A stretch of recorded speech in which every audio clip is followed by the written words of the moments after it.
I suppose I learned a bit about sociological determinism there, of the way in which the construction of societies seeped into people's thoughts and bones even, and accounted for some of these extraordinary variations across the world.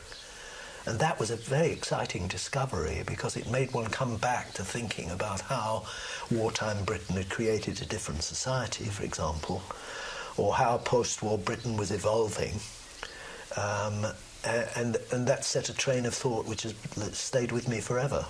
And the anthropological method was so important.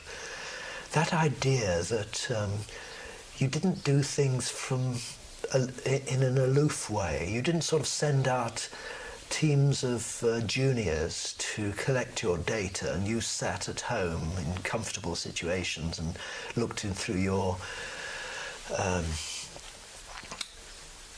microscope and wrote your reports. But you actually you engaged with that society.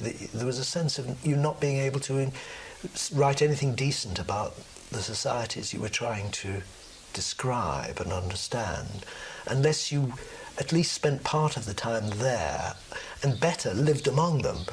And I think that the idea that some anthropologists went and lived for several years in very uncomfortable circumstances, sometimes in very dangerous conditions, and tried to understand the society as a whole, because they couldn't explain any detail within it without understanding that whole. That was a lesson that has lived with me all my life.